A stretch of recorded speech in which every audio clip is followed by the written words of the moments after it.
Welcome to Thursday's edition of Big Blue Kickoff Live here on Giants.com and the mobile app. He's Paul Dottino. I'm Lance Medow with you for the next 60 minutes. It's presented by Cadillac, the official luxury vehicle of the New York Football Giants. Appreciate everybody tuning in. Multiple ways you can interact with us here on the program. You give us a ring, 201-939-4513. Option 2, hashtag Giants Chat. Option 3, you can send it directly to the two of us.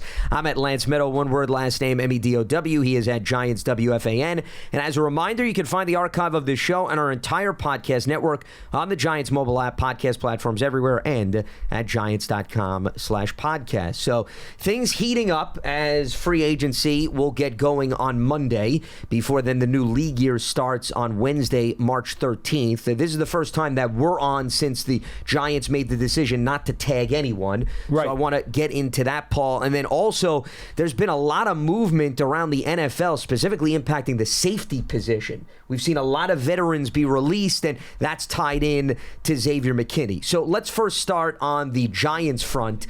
When I was on Tuesday, there were a lot of reports that the Giants were not going to tag Saquon Barkley, so that wasn't necessarily a surprising development.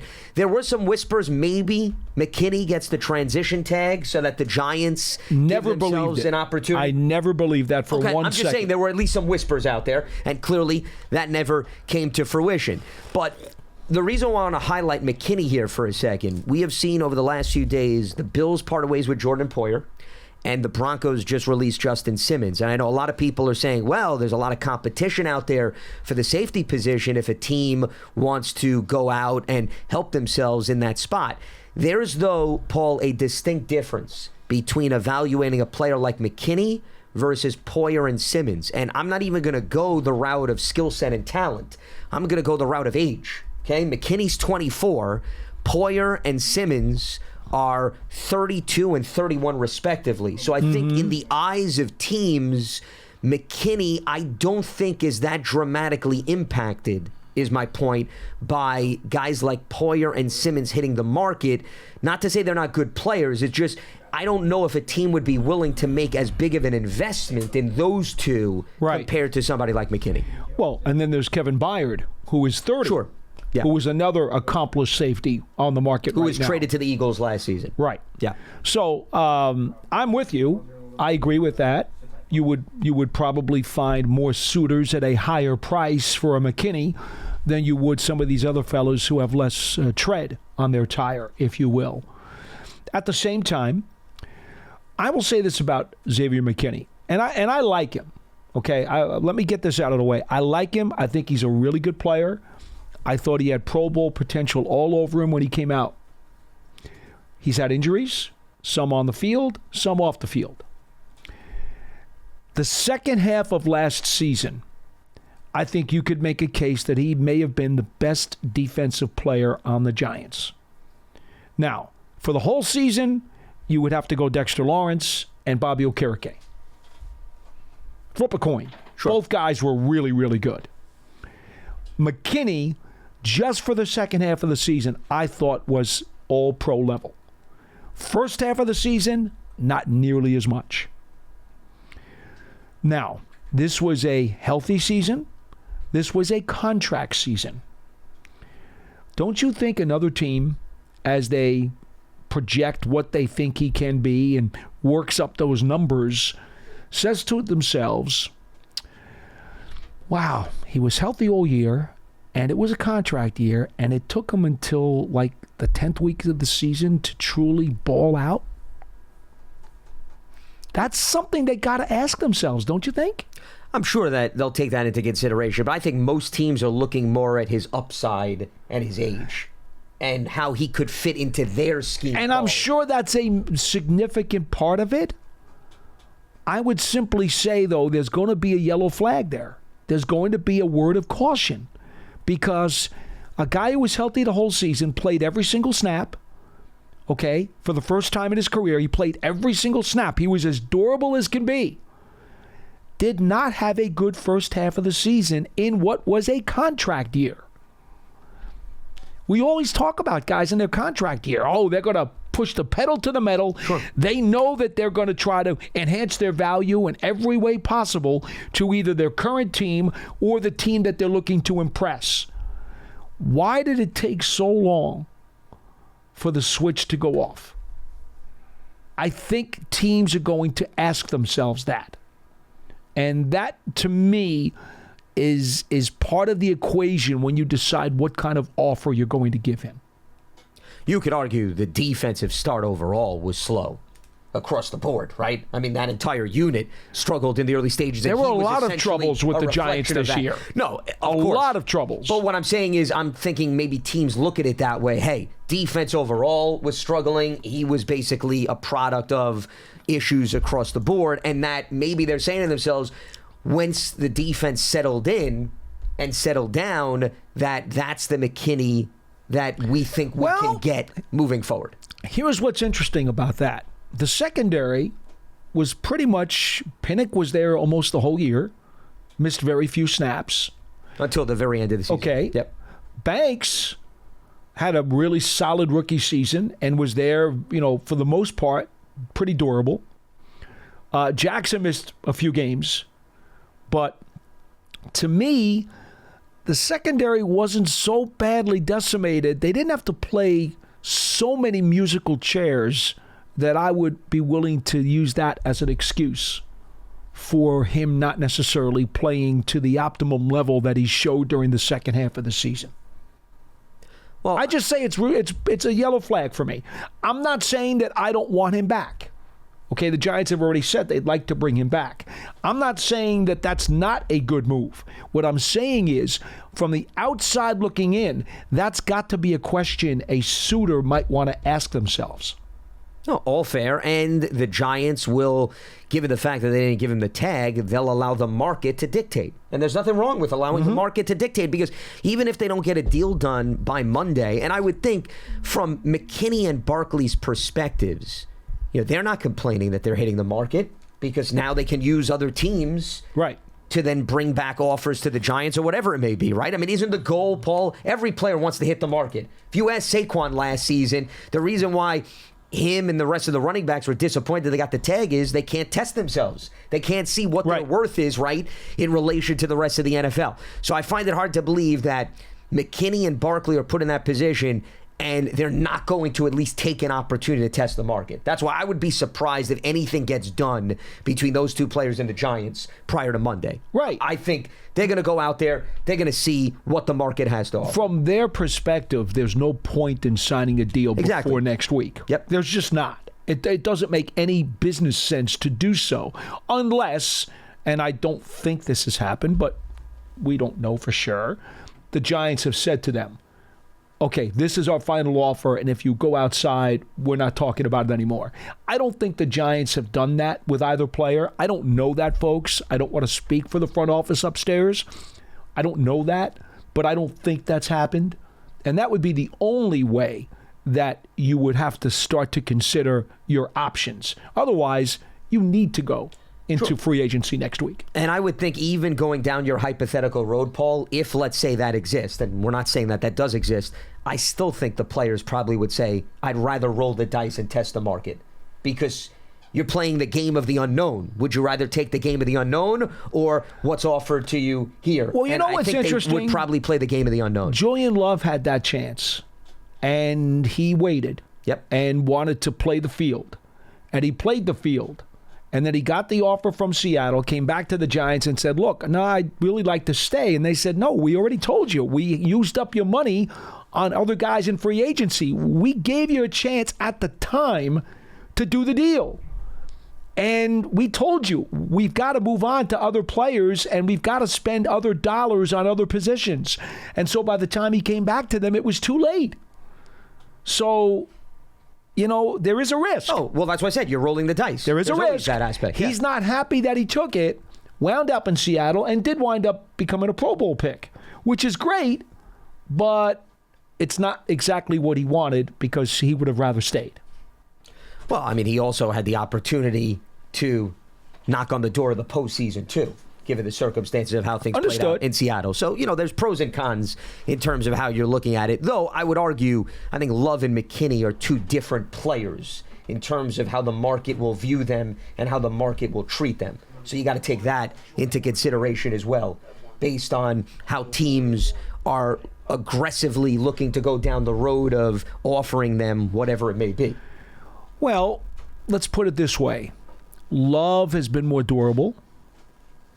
Love has shown a little more versatility. Well, because of the cornerback spot. Sure. He has shown the ability to be more consistent. And that's part of staying on the field, I would argue. But McKinney, No doubt. McKinney was a higher pick. McKinney, more prominent program. I know Love went to Notre Dame. I'm not taking a shot at Notre Dame, but Alabama is known for producing I understand talent. that, and there's always been a thought that McKinney would be a Pro Bowl player. The thought was that Love would just be a good player, and then he wound up becoming a Pro Bowl player this season anyway, which I think actually exceeded some people's expectations. Sure. Well, he made the most of his opportunity, and that goes back to what you were saying, that I think the Seattle Seahawks even said to themselves, hey, even if it doesn't pan out at safety, we could always throw Love in at corner because he's comfortable at both of those spots. Now, with McKinney... It's not his best position, but he can do it. But he can do it. With McKinney, you're not having that conversation. You bring in McKinney, McKinney's a safety. Correct. So that's why I'm saying there are differences. Whether they're good or bad, there's differences in terms of the evaluation of the versatility as well as the position and the hype that they bring to the table based on their previous history, whether it be on the collegiate level or the NFL level. McKinney will get more money out of his contract than Love got this past year. If that's your point, then I totally agree. Yeah, and that's exactly what I was hammering home, and that's why it goes back to where we started. I think it's a little misleading when individuals think additional safeties hitting the market hurts McKinney and helps the Giants' cause. I think if there were a bunch of 24-year-old safeties hitting the market, I would say now McKinney's got some food for thought, something to think about. When you're infusing the market with 30-year-olds who have been in the NFL for quite some time and have some baggage, and I'm not using baggage as a bad or a negative connotation. It's just there's a reason why the Broncos and the Bills are letting go of those two players. And I'm telling you, it's not because those players are not valued by the organizations. It's because they don't want to invest X amount of dollars in a player who they figure maybe they get another year out of. If anything, they'd rather go younger at that position. And you know, Paul, it's a young man's game. I mean, that's why we talk about how important it is to draft well and develop, because you want to make the most of that rookie contract, because after the rookie contract, especially if the player hasn't proven to remain healthy, you then have doubts as to whether or not you want to retain that player. So that's really what I'm getting at. Well, based on the current free agent list at safety, okay? And Jamal Adams is another guy that's now on the list. If you look at the top 15 salary earners last year, okay, only 5 of them are under 30 years old. Okay? What about Jesse Bates, who got a big deal for the Falcons? How old is Jesse Bates? Do you have that on the list? Because he's the guy that set the market. No, this is the free agent list. I'm not talking about guys who are signed. I'm only looking at guys who are free. I got you. And of the guys who are free, okay, the youngest in the top 12 salaries off of last year is Jordan Whitehead of the Jets at age 27. Who had a good year with the Jets. Yeah, he did. Yeah. So what we're looking at here are a bunch of higher-priced veterans who have been set free, in all honesty, because of their price. Probably not so much because of their playing ability. I mean, look at some of these names. Eddie Jackson, Quandre Diggs, Micah Hyde, Poyer. Some of these guys are accomplished players. Oh, absolutely. Who put together some pretty good resumes. All right, now there is some injury history for sure, but the biggest reason these guys are set free is because of the cap. Once again, the cap forces players to be set free. Football head coaches can't make decisions based on the value of the player or the strategy that you want to employ with the player. Your GM comes in and says, we can't afford the player. Sorry, I'm yanking him away, and he's out the door. And Poyer and Hyde have also dealt with some injuries over the last few seasons too. So I wouldn't necessarily overlook that. I've now brought up the list, because you were looking at the free agent list. I have the list of all the signed safeties in the NFL and the top contracts. And I guess this is what I was focusing on in terms of the market, because if McKinney's 24, and you look at, just to give you an idea, the highest paid safeties in the NFL right now, Derwin James with the Chargers. Okay, now he's dealt with some injuries. He's 28. Minka Fitzpatrick, 28 with the Steelers, and Jesse Bates, who I referenced with the Falcons, 27, and Antoine Winfield Jr., who's on this list, he's not going to hit the market because he was just given the franchise tag. So you would assume the Bucs either have him play on the tag or they get a long-term deal. You don't get to a high person age-wise until you're at 5th or 6th on the list, and that's Harrison Smith of the Vikings. He's really old. And he's 35, but here's the thing, Paul. He's the exception to the list because then it resumes to 28 and 26-year-olds, whether it be a Buda Baker, Marcus Williams, and so all forth. the guys who are right around 30 are on this list. Correct. The list that's available. Sure. No, but that's why. But I'm saying that, I mean, the guys that recently got big money, and Jesse Bates, he was a free agent last season. And the Falcons are not complaining. He had a fantastic season. Good player. And he was a great player with Cincinnati. But Bates got, his total value of his deal was $64 million. Average salary, just over $16 million. He got $36 million guaranteed. Now, Jesse Bates is not Xavier McKinney, vice versa. So I'm not using this. But what I'm saying is that the big money is going to go towards players in the age bracket of McKinney, much more so than the laundry list of individuals that you have up on your computer screen. Meaning, I think if somebody wants to get a Jordan Poyer or a Justin Simmons, you know, they probably can get a 1 or a 2 year deal at decent money, and you don't have to break open the bank. And that's why I'm saying I wouldn't read into those players becoming available negatively impacting McKinney's earning power. That's what I don't have a problem with your premise. I don't. I'm trying to sort through the kinds of things that a potential suitor will think about if they want to make him an offer. I'm not going to debate the price, how high, how low. There are questions that they will have to answer for themselves before making a pitch. That's really all I was trying to do. No, and the injury history is something that I would probably put as the biggest question mark atop my list for McKinney. I mean, if you're going to make that investment, you want to know the player is going to stay on the field. Paul, it's no different as we bring Saquon Barkley into the conversation, and same thing about teams evaluating him, and the running back market's nowhere near what the safety market was, money-wise and earning power. But with Saquon, and he's 6 years into his NFL career. McKinney's 4. Right? Because McKinney didn't have the 5th-year option or a tag. You have to further say to yourself, even if you love the talent, how many years are we willing to go? How much guaranteed money are we willing to go, knowing that he's entering year 7? And if you give Saquon a 2 to 3 year deal, and I understand maybe all the years are not guaranteed, but you know, you're going to get further and further removed, Paul, from the time that he was drafted. Now, all it takes is one team. But I think even if somebody gives Saquon a competitive offer, I find it hard to believe that we're going to go beyond a 2 year deal. I'd be very surprised. You think? I think the third year is going to be a ghost year. Okay, but to help the cap out. Meaning his guaranteed money is going to come in the first 2 years of the deal. I'm with you. And the third year is going to be a ghost year, just for cap purposes. Which, you know, or the third year is a team option, essentially. This is what you have to do. You're forced to play these games because of the salary cap. Well, and that's why, I mean, look, the Buffalo Bills, they didn't just get rid of Jordan Poyer, by the way. They got rid of Mitch Morse, their starting center. It's like 5 regular players. Contributed. I mean, Tre'Davious White was hurt the last 2 seasons, only played 10 games. Not to say he's not a good player, but they've experienced life without him. Poyer and Morse have been staples of that franchise. Yeah. And this is what happens. You can't keep everybody. That's why when we have conversations about the Giants, Paul, I say this all the time. The fan base for the Giants operates in the Giants bubble, and I get that. You're invested in your team, but the Giants deal with the same challenges as the 31 other teams in the NFL. They're not an exception, and the norm is pretty much what Buffalo's going through, where you win for a few years, and then all of a sudden you come to the realization, guys are getting up there in age, you got to get younger, you need to rely on the draft. That's the cycle of the National Football League. Well, that's because the salary cap has no friends. It's an equal opportunity slasher right across the entire league. Dramatically takes advantage of it because they can't. So it's an equal playing field. You know, I go back to, I still think the NFL should have like the NBA does with bird rights. I'm sorry. I believe they should have that, but whatever. That's another time for another day.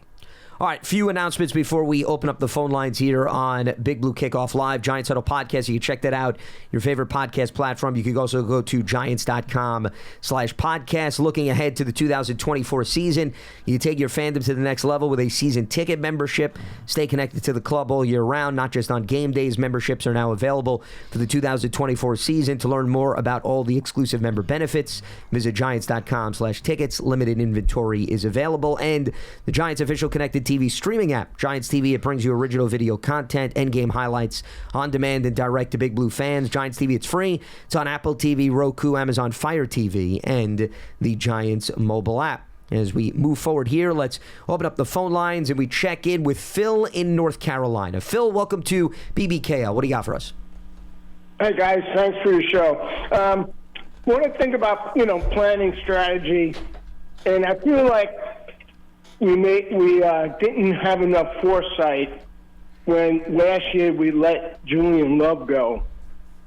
And this year we'll also let basically, I don't see us being able to come to an agreement with McKinney. I would be shocked. But, you have to be strong on all three levels on defense. And we should have, I feel, we're going to let McKinney go. We should have had the foresight to keep Love last year. But they tried to keep Love, and he did not cooperate with their plans. They offered him a deal that he eventually wanted to take, but it was too late because they had to move on and get other free agents. I disagree with you. I think they had foresight. They wanted him to be a part of the future, and he delayed. I mean, that was on him. That was strictly his decision, and he admits to that. He delayed. It was too late. By the time he came back, they had already filled up some other spots on the roster. So he was a priority. They came to him early in the process. And he delayed. He dragged his feet. That's on him. That's not on the Giants. You got it wrong. Not Paul, though. You have to factor in all these various things that happen. It's not about making an excuse. It's about kind of building the team the best way. And now we're at the fact is we're at a shortage in the safety position now. See, they don't think so. They don't think so. No, but they don't think so. They're pretty satisfied with Pinnock.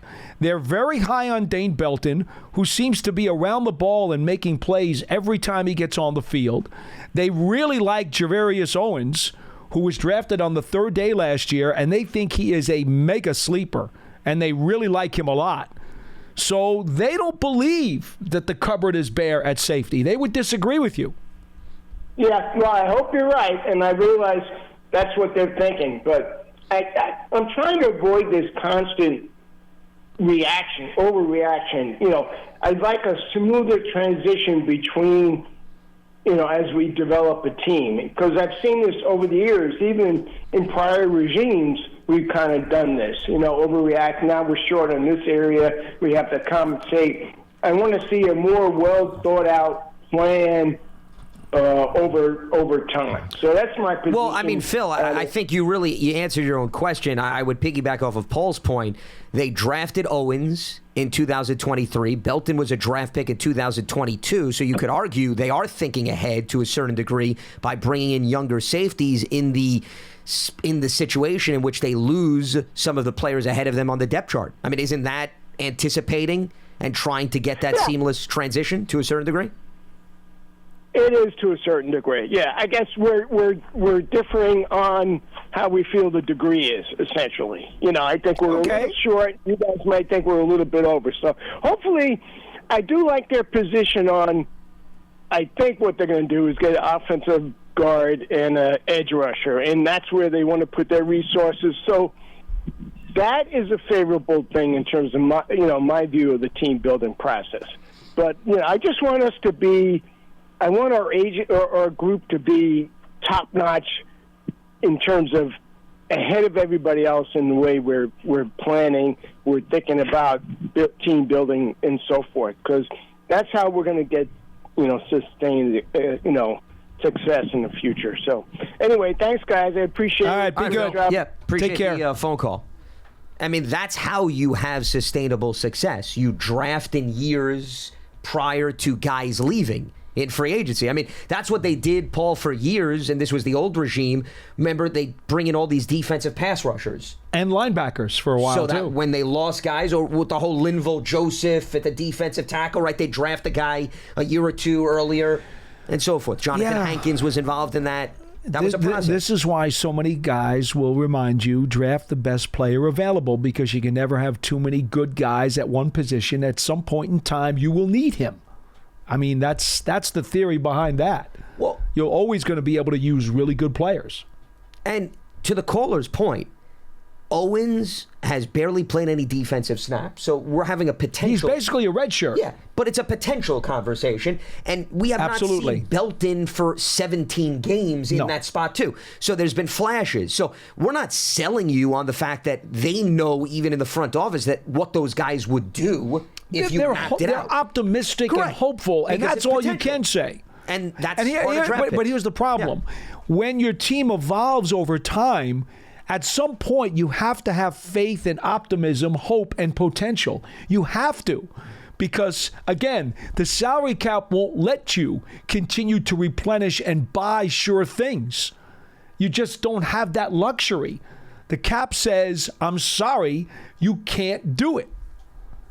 So you have to take leaps of faith at certain positions at certain times. It's inevitable.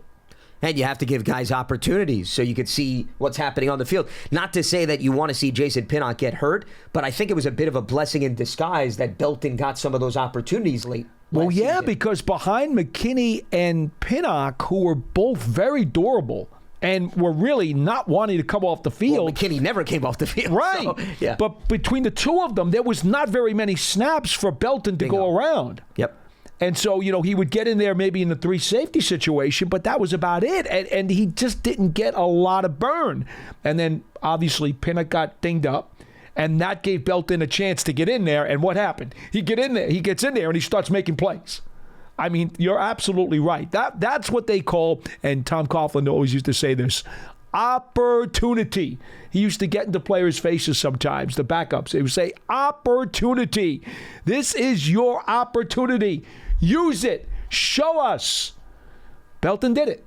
Nick McLeod's another good example, too. Sure. A player who had several talented guys in front of him and stepped up and proved his versatility. When you do that, that goes back to the last caller's question about the franchise not anticipating. Well, you could argue that over the last 2 years, when they've seen some of these guys sprinkled in, they have anticipated, and they've said, hey, if it gets to the point where we let McKinney walk, if it gets to the point where we let so-and-so walk, what did we see in this 2 to 3 game sample size?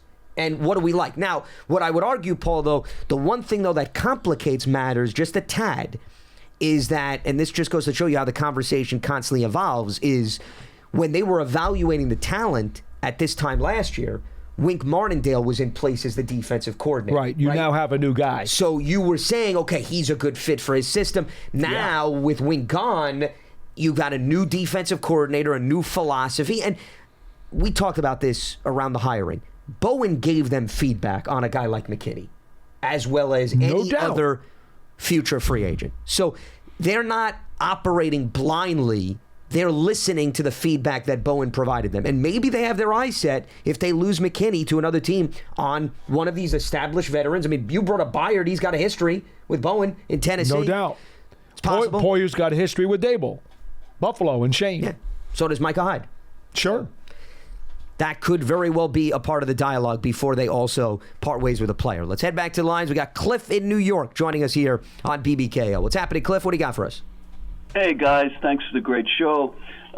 Lance, we were talking last week about the quarterback situation, and I was thinking afterwards that there's really 2 aspects here, the long-term and then the immediate need to go into the season with whoever, with Daniel's availability uncertain. And what I got from Joe Shane at the Combine, from his press conference and the huddle with John and Madeline, is that he didn't use the term backup quarterback.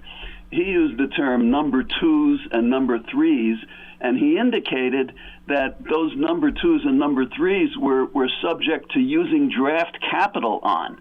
he was looking at the draft to find guys like that, and with the number one, pegged at Daniel very clearly by him at the moment. Well, Cliff, what's the difference between a backup and a number two? I mean, I think you're really splitting hairs over these labels.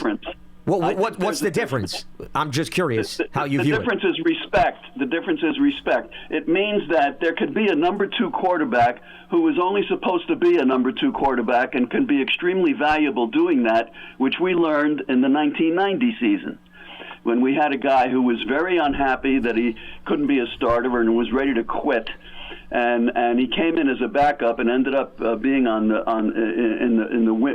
winning quarterback in the Super Bowl. Yeah, you're talking about Hostetler. Right, and when he went on to play for somebody else, and he had a starting opportunity, it didn't work out so well for him. It was wonderful to have him. The point is that I think there's an acknowledgement that there are guys who are extremely valuable to have, even if they're number threes, that you have these guys who are within your building in some way, shape, or form, whatever their designation is, but they're under contract, and they have a role to play, and they're not expected to be anything else but a number two or a number three. The other thing I was trying to get at was that the Baker Mayfield is not the first time somebody really did much better with another team than he did when he first started out. And I think that creates a source for number one, that an additional source for number ones other than a high pick in the draft. What I'm getting at overall is that there's no urgency to me to look for a long-term guy in this year's draft just because there's not a lot happening in next year's draft. And by the way, I'm backing off on trading out of the first round now that I heard next year's draft is not so great, because obviously if you were going to do something that extreme, you would be getting number one picks for that. So, well, you also don't know who's going to declare for the draft. I mean, there's still a lot of unknown. I think right now maybe the preliminary outlook, but things do change and evolve. And I think your perspective about the quarterback is still a little small-minded, Cliff, because you don't know, once again, whether or not your starter is going to hold up for the entire season. So just because you may feel good about the number one guy to start the year doesn't mean that 5 weeks into the season the conversation doesn't dramatically change. And whether Tyrod Taylor was labeled number two or a backup, he proved to be extremely valuable for the team this year, because when his number was called. So, I mean, once again, I still would argue, I think you're splitting hairs, and that's more of the mentality of the player than anything else. Meaning, does the player feel more respected because the GM refers to them as a number two or a backup? I think it's minutia at the end of the day. Well, that's just my opinion. The fact that he's using draft capital on those guys is not minutia. I think of a backup as somebody who was a cast-off, and you picked him up and he can keep the ship moving basically, but not make any serious contribution. The guy that stepped in for the Bengals this year was pretty damn good, and they had that guy available, knowing that they had a number one clearly established. Yeah, but the backup quarterback for the Bengals, Jake Browning, had been a journeyman. He wasn't a guy that they had drafted that year. He had been around the league with a variety of teams. He got an opportunity, stepped in, he played well. Regardless, Joe is willing to use draft capital on a number two or a number three. That's what impresses me. And as far as Daniel goes, there was some really interesting footage of the Van Ginkel hit in the Miami game, which I would hope somebody could maybe take note to see if Howard or Jonathan have seen it. I thought that he had been drilled in the back, the neck injury hit, and it was more like he came around and reached over the top, and he ended up with a forearm to the neck. And I don't know if when you're going for a strip sack you can come over the top like that and try to come down. I usually see it happening in other ways.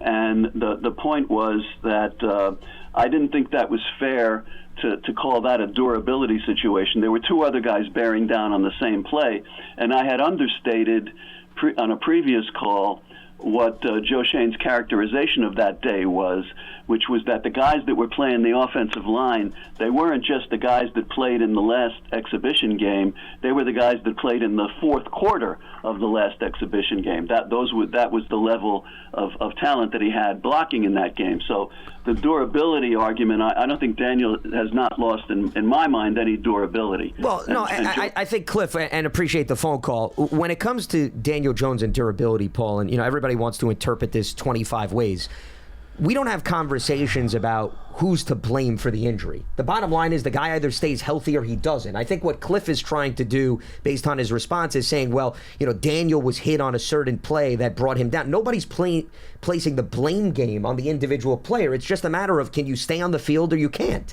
And there's some players that do that more effectively than others. I think that's how front office executives think. They're not thinking, well, the way that the injury came about will make us feel better about taking a chance on a player. That's at least my interpretation of durability. That's fine. I think he's looking too much into the video on that. I will say this, okay? We had a conversation, I don't know if it was with you or John, where I had come up with numbers on first-round picks. Do you remember this? Is this one of the things we did? I had that conversation with you. Yeah. And I got questioned about quarterbacks in particular, so I went back and I did the research. Okay? I want to put these numbers out there. This is irrelevant to the call that we just heard about because I don't think there's really much there to talk about. There have been since the 2000 season, 27 different starting quarterbacks in the Super Bowl. Since the 2000 season, 27 different starting quarterbacks in the Super Bowl since 2000. 15 of them were first-round picks. That is 55.5%. The other 12 all came after the first round, which obviously dispels the notion that you have to have a first-round pick at quarterback to make a Super Bowl. Sure, but 55% is a good portion of those quarterbacks, though. 44% is a pretty big number that didn't. Well, but what's the breakdown of the other percentage? Do you have that? Where they were drafted? Are they undrafted free agents? I have it all. Okay. There's a 7th, there's a 6th, there's a 2, a 3, a 3, a 2, a 2, an undrafted free agent, Kurt Warner. There's a 6, there's another undrafted free agent, Jake Delhomme. A 9, Brad Johnson. Yep. Gannon was a 4. So they're scattered all around.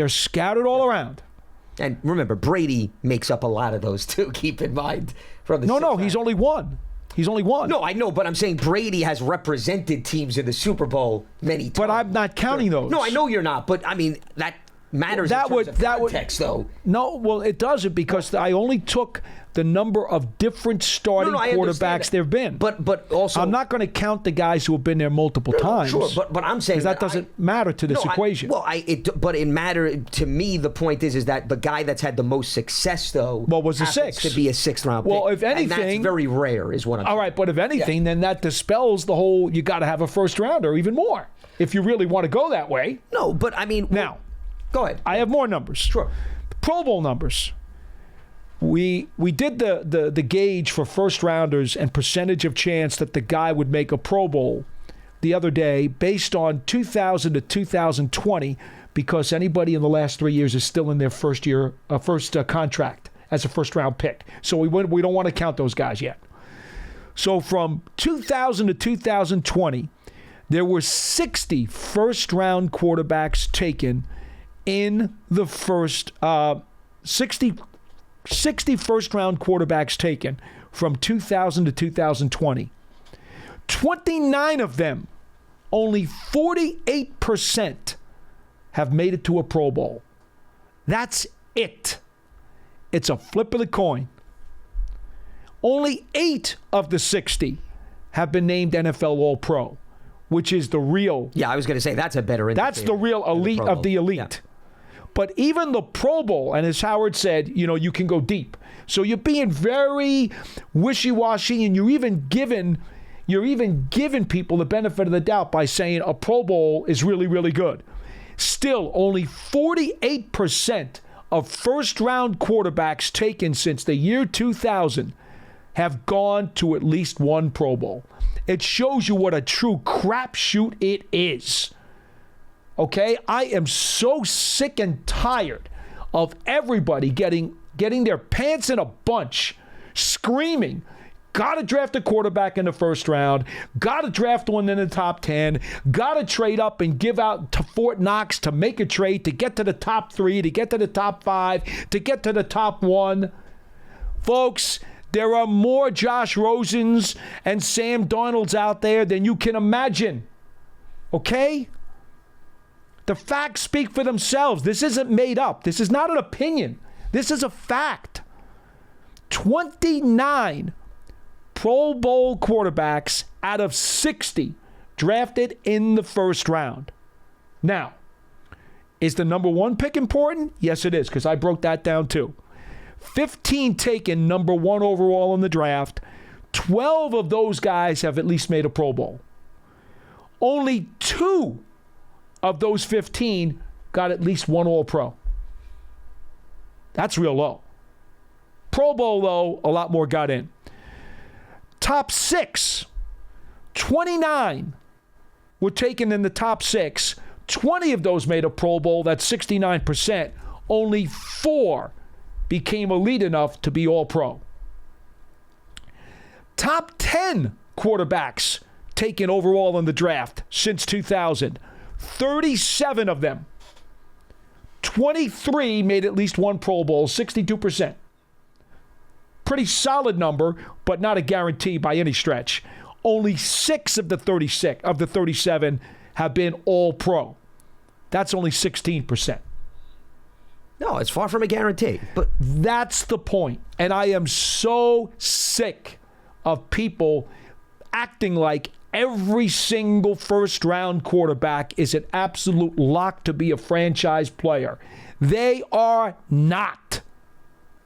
Yeah, well, I mean, once again, 2004 was unique where the 3 guys that were taken high all panned out. You don't see that. So only 1 or 2 guys at max of this class is probably going to pan out. And then the rest are going to move around the league, and they may not hit their success until they get to their second team. But, you know, keep in mind also, Pro Bowl, All-Pro, I understand that that's an attractive label. There are also guys that have carved out lengthy NFL careers who have been solid quarterbacks and may not have had the accolades and have helped their teams win. Well, so, I mean, you could still find somebody to be productive. In theory, though, when people salivate over these guys, especially higher in the first round, they're touting them as franchise guys. If he's a franchise guy, at least at some point during his decade long in the league or so, he will have made at least one Pro Bowl. Otherwise, you don't consider him a franchise guy. Well, and also based on the fact that people drop out left and right from the Pro Bowl. That's what I mean. You would figure. Which is why I made sure my list included Pro Bowl, and I also said, all right, the elite people are all pro. Sure. I put together both charts so that we could dispel the notion that a first-round quarterback is an automatic given. All right? We're hearing people who can't stop falling all over themselves that Williams and May and McCarthy, and the LSU kid, Jaden Daniels. Yeah. We're hearing people falling all over themselves. The crashes are all over the turnpike with people this happens every year, screaming that these guys are automatic franchise quarterbacks. Guess what? It's not. Just saying. Well, and circling back to how we got to this conversation, the last caller bringing up about maybe the Giants address something on the depth chart through the draft. But, I mean, let's face it. They take a quarterback with the 6th overall pick. They're not anticipating that guy's going to be a number 2 quarterback for very long. Okay, No. If they take a quarterback at number 6, yes, he could be number 2 year 1, but before you know it, he's stepping into the starting job. So that's why this idea that they take a quarterback in the draft. Well, yeah, of course they could look to take a developmental quarterback in the mid-rounds. I mean, they've done that. The Giants have had plenty of individuals, whether it's a Davis Webb or a Ryan Nassib, but I don't think that means that they're guaranteed to pan out or prove to be better options than if you bring back Tyrod Taylor or you go after Jacoby Brissett, who has much more experience. So, I mean, that's also, to me, major differences that we're bringing to the team. If we want to go back to the caller for 1 second before we get to the other people on hold, I have absolutely no problem philosophically with taking a quarterback in the third or fourth round as a prospect or a project, if you will, who can be somewhat insurance for Daniel Jones if, in fact, Jones can't stay healthy or if Jones does not produce at the level that he's expected to. And this way you have a guy who may be, okay, because Bo Nix will never be there. So I'm already off of that. You're talking about once you get into like the third round. Third or fourth round. Yeah. I'm a Bo Nix guy, but he's not going to be there in the third or fourth round. But Spencer Rattler could be there. Sure. Michael Pratt, who doesn't have quite the arm that Rattler has, is another guy who you would think of. Those two guys in particular really attract my attention. Someone mentioned to me the other day, Joe Milton, and I appreciate that. He just hasn't started a whole bunch of games. Between his 3 years at Michigan and his 3 years at Tennessee, he's got 17 career starts. That's not a lot of time. Now, the only way that I consider Milton is if, and maybe he's fourth round, and maybe it's because, you know what? The other two guys are gone, and I really wanted to grab a project at quarterback, and Milton's kind of sitting there like a sore thumb. He's had knee, ribs, off-season thumb surgery, missed a game with a leg injury back in 2021. I've also done a chart on all the quarterbacks, by the way, too. I've got injuries. I've got the Parcells rules. I've got all the stuff. I've done a deep dive into about 12 quarterbacks in this draft. Milton, to me, maybe fourth. I don't know. I don't think I think third, but I think if he's sitting there in the fourth and you still want a project at quarterback because of his lack of experience in terms of starting at a major program, only 17 starts in 6 years, he's got to be more of a project because you're not even thinking about putting him in anytime soon. Well, and he's definitely going to have to sit. As opposed to the other two guys who have played so much ball that you'd be a little less nervous if you had to put them in sooner. Sure, but I still go back to, I find it hard to believe, Paul, that they would enter the season with Daniel Jones coming off a torn ACL, one of these mid-round guys that you're throwing out, okay, and Tommy DeVito. Because I think you want to feel better that, God forbid, Daniel's not ready or can't hold up, that somebody else is going to step in with a lot of starting experience that can run your offense and help you win games. And I don't know if the other two guys scream that overwhelmingly. Well, if you draft a guy in the third round, DeVito's going to have to get waived to the practice squad because you're not going to keep correct. three. And DeVito will not be there. He's going to get claimed. Anything so possible. You're not going to have him. So what I would then suggest the Giants do if they want to go this route is that you sign a veteran, okay? Which I'm for. You sign a veteran, and you tell that veteran that we're gonna have you on the practice squad. Well, it depends on who the veteran is, though. You may not be able to hold on to that. Well, veteran it's gonna have to be a borderline guy. Understood that at least he's experienced enough where he's seen enough stuff in the league, because if you draft a quarterback in the third round, you can't expose him to waivers. He's going to get taken. I would argue under those circumstances, they could justify keeping three quarterbacks on the roster, Paul. It's not crazy. Under those circumstances, it's Daniel's injury history, you can argue there's room to keep three quarterbacks this year. It's possible. I don't think that's crazy. I would consider it depending upon how the rest of the roster shakes out. I might consider keeping the third guy on there, or again, it might be a veteran. It might be I don't know, somebody like a Blake Bortles type, who's just looking to get back in the league. He's happy to sign what's Bortles his name? Retired, yeah, but he could come No, back. you know who I'm talking about. The guy they had last year, Mark, the guy who was here last year as the backup. Matt, you talking about? Matt Barkley. Yeah. Barkley. Yeah. You sign somebody like that. Okay, well, you could keep him on the practice squad. To the practice squad. You can keep him on the practice squad. He's been around a while. He's a veteran. And if you feel as though at some point during the season, your lead guy gets hurt, your rookie's not ready, and you want to throw that veteran in there for a couple of games, you would still have the opportunity to do it because you bring him off the practice squad and say, look, the kid's not ready. You're going to have to go in. you could do that too. Yeah. There's a lot of options here. That's all I'm trying to point out. No, and I'm not disputing that. I guess I'm looking more through the lens of an upgrade with respect to the names that you're throwing out at the veteran spots. Okay, if That's you do what I'm that, looking at.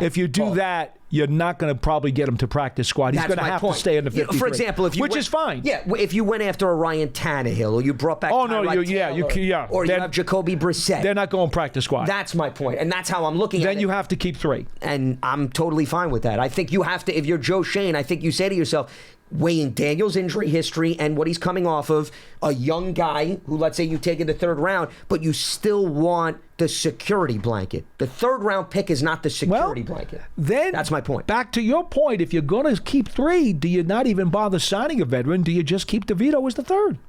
Well, you could do that too. But then again, it depends on how you feel about DeVito in the event that he'd have to step in again and replace Daniel Jones. I'm simply offering options. I'm not telling you that it's the right one. I'm offering different possibilities. I completely understand where you're coming from. I'm saying that if I had my choice, my personal opinion, Daniel with a secure insurance policy, one of those 3 veterans, and I'm fine, you want to draft a guy in the 3rd round, or even if you draft a guy earlier, you're still going to keep him on the 53-man roster. You take a quarterback in the 1st round, you take a quarterback in the 2nd round. Oh, no doubt. Take a quarterback in the 3rd round, it really makes no difference. But that's the setup, I think, that puts them in a better position to at least operate the offense and be competitive. And that's all I'm saying. Let's head back to the phone lines. We got Coach Marvin with us here on BBKL. What's happening, Coach Marvin?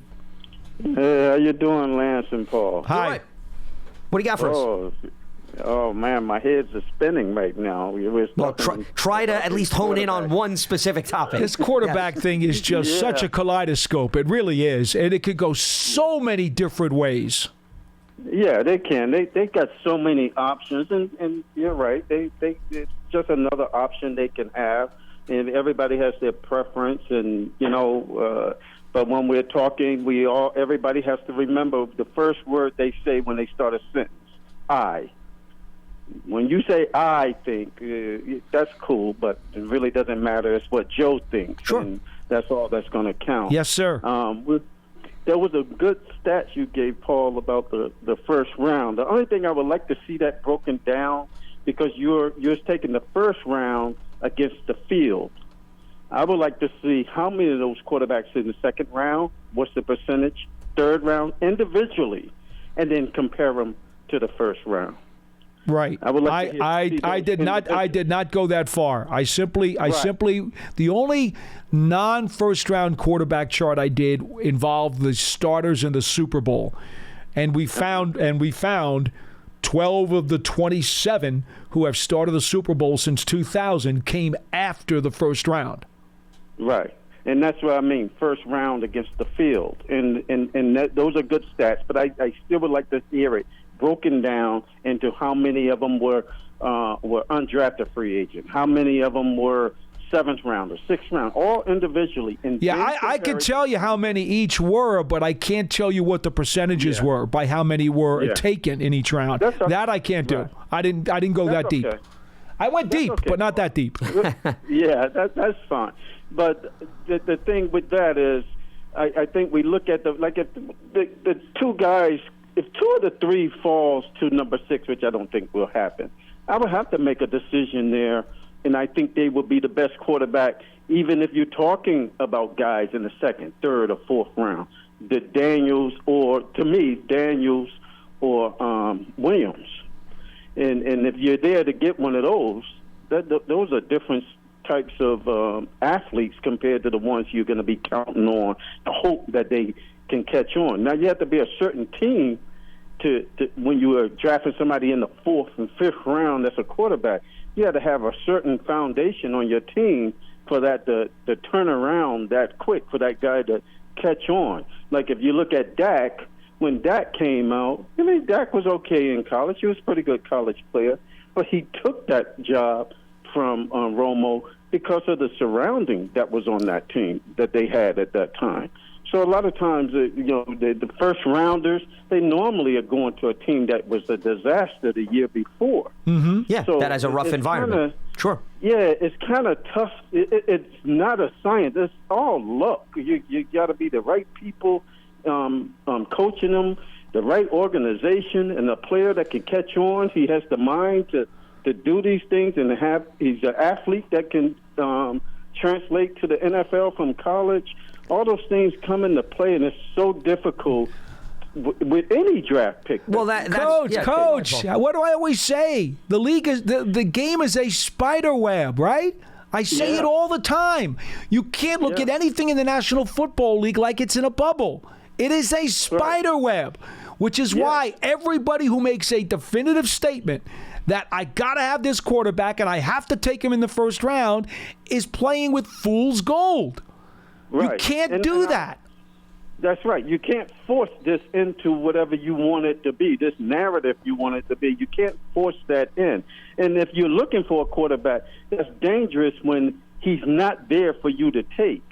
So if he's not there for you to take, don't substitute him from somebody else. Well, you know what? Let's get him. He looks similar. Yeah, that's not going to well, work. I mean, that's settling. That's what essentially you're laying out. You never want to do that. That's why if you want to get a quarterback, more of a reason why you have to get up to one or two, because it's hard to believe that teams have a love fest with three guys in the same draft class. I don't buy that. There's definitely a separation, meaning some teams love Caleb Williams, other teams love Jaden Daniels, somebody may love J.J. McCarthy, but the fact that all three of them are looked at equally by every team, I'm sorry, I don't buy that. I don't buy it either. They're not. Yeah. They're not. You can see it in now. You can listen. I listen to all these guys talking, and I hear guys flip flop in that. I heard not too long ago some people looked at Jalen more than they looked at Williams. They liked it Jaden Daniels more than Williams, and I heard that not too long ago. Yeah, to each their own. It does. Everybody has their own thoughts, their own feelings, and what they see, and that's what they're gonna base what they want to do on that. For me, I'm looking at it like if I can't get the ones I want, the guy I want, if I can't get him, I'm not moving. Bingo. And I think Paul was saying this before, not trading up at all. I think Paul said something like that. Yeah, I'm totally against trading up. I'm totally against it.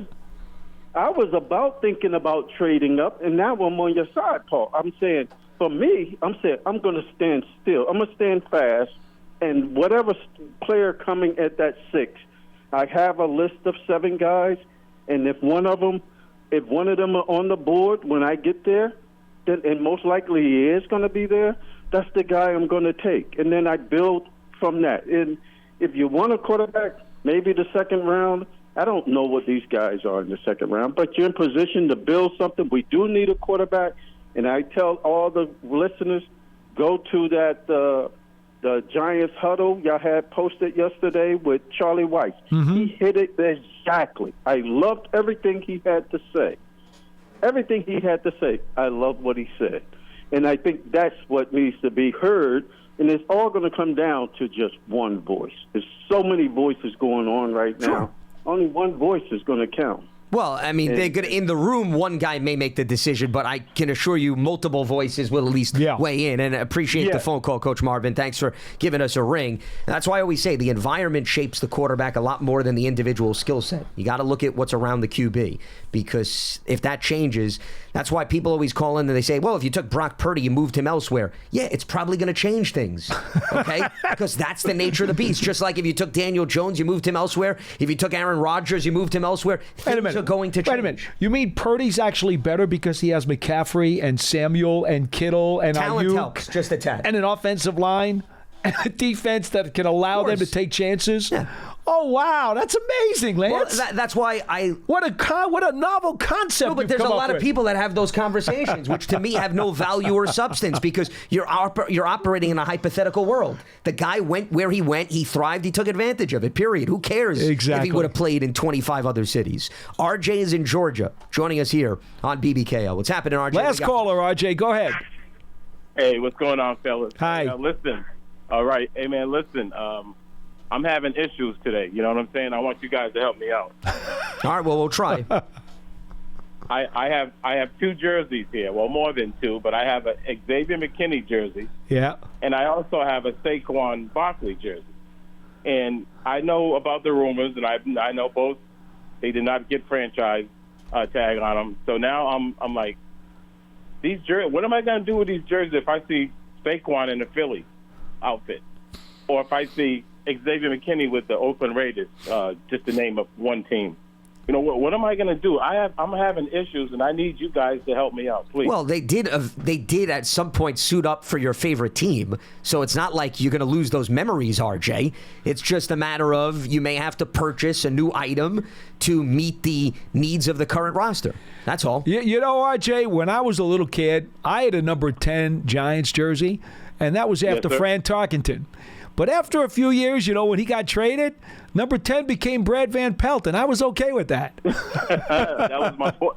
I love Brad Van Pelt, seriously. Now, another thing I want to ask you guys is, do you think that Joe Chain is actually telling these guys, look, go out there and see what you can get on the market, and if they offer you X amount, then we'll match that? You think that's the strategy behind this? I don't know if he'd go so far to say, well, absolutely match it. He may say, listen, we have interest in keeping you. You know, if you'd like, bring back the offer so we could talk. But remember, that ball is in the court of the agent and the player. They're under no obligation to do that. That's more of a business courtesy that you're throwing out. Now, Barkley, who has publicly said, and if you want to take him at face value, and I do, because I think I know him a little bit better than people outside the building, he has expressed a strong desire to be a part of this. He wants to be a legendary Giant and part of the legacy and tradition of this franchise.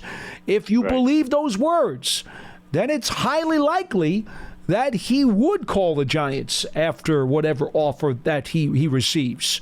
It's highly likely.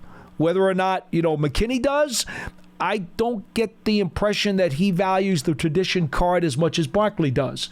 And again, that doesn't mean he won't do it. But I would bank on Barkley being the guy who picks up that phone first and says, fellas, look, this is what I'm talking about. This is what they're offering me. I'd really like to stay. Is there something we can work out? I think that conversation is extremely likely. Right. And, you know, and one other thing before I let you guys get back to the next caller is, with the Giants averaging, 14, 15 points a game last year? Yeah, just over 15. Yeah, to me, it's imperative, man, that they either grab that kid from Washington. Odunze, that's my guy. Yes. Or, obviously, the other stud from LSU, Neighbors. Yeah. And there'd be nothing wrong with that either. Sure. Yeah, you know, that way we'll have a playmaker, we'll have that X receiver, and now our receiving core will look a little bit different now, you know, going into the upcoming season. That's all I have, fellas. Thank you for a few minutes. Yep. Have a good one. The phone call.